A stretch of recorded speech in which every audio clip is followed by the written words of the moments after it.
Trouver la bonne chaussure de running, ça peut vraiment tout changer, qu'on court pour le plaisir ou pour battre un record. Mais voilà, avec toutes les options qui existent, comment est-ce qu'on fait le bon choix?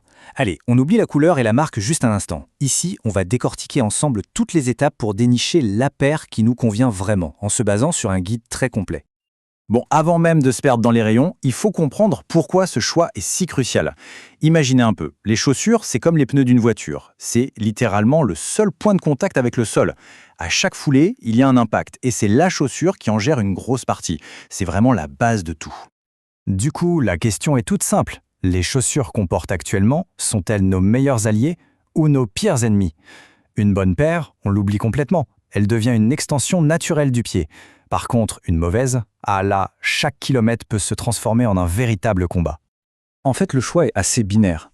D'un côté, on a le plaisir de courir, la performance et la prévention des blessures. De l'autre, les douleurs, les ampoules et, dans le pire des cas, des semaines d'arrêt forcé.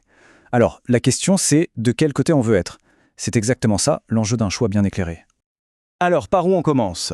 Eh bien, la toute première étape, et c'est sans doute la plus importante, ne concerne pas les chaussures.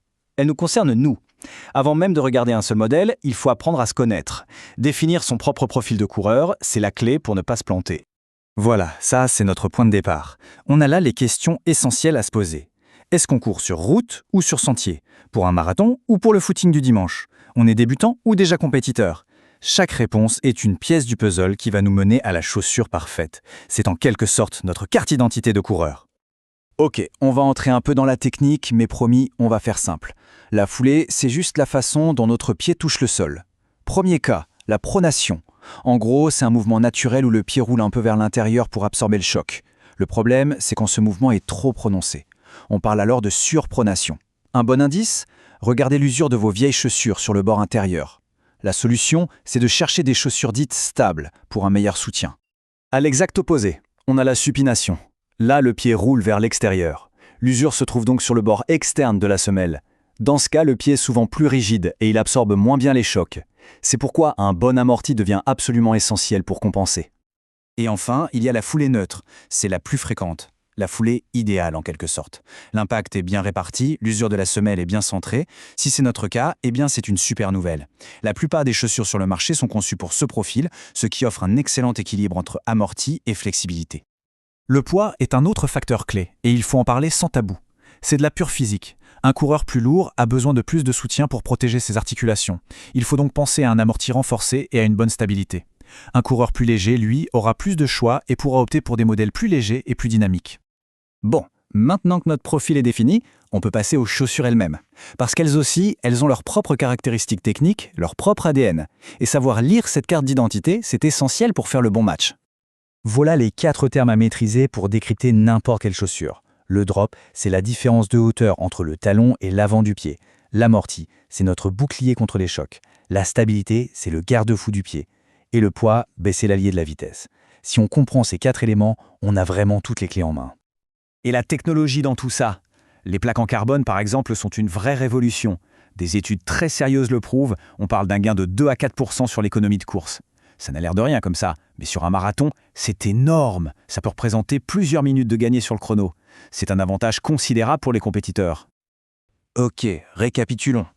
On a notre profil de coureur d'un côté et l'ADN de la chaussure de l'autre.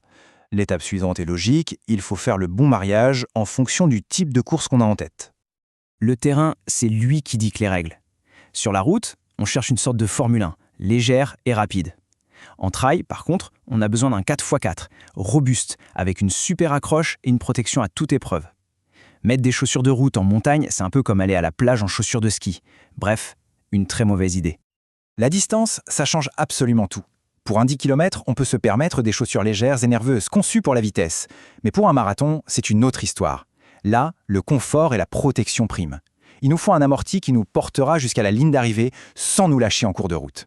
Le choix théorique est fait. Maintenant, il est temps de passer à l'acte d'achat. Et là aussi, attention, il y a quelques règles d'or à respecter pour ne pas se tromper au tout dernier moment.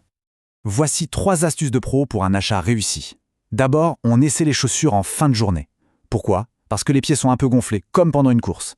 Ensuite, on s'assure d'avoir un espace de la largeur d'1 pouce devant les orteils. C'est la garantie d'éviter les ongles noirs.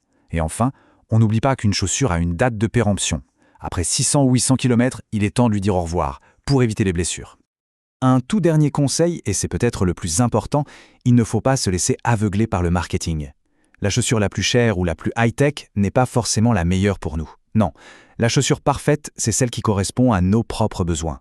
Le sur-mesure sera toujours préférable à la mode. Finalement, tout se résume à cette idée. Après avoir analysé tous les critères techniques, le test final, c'est le ressenti. La chaussure idéale est celle qu'on ne sent pas, celle qui accompagne le mouvement si naturellement qu'elle se fait complètement oublier. Si on trouve ce confort, alors c'est qu'on a probablement trouvé le bon choix.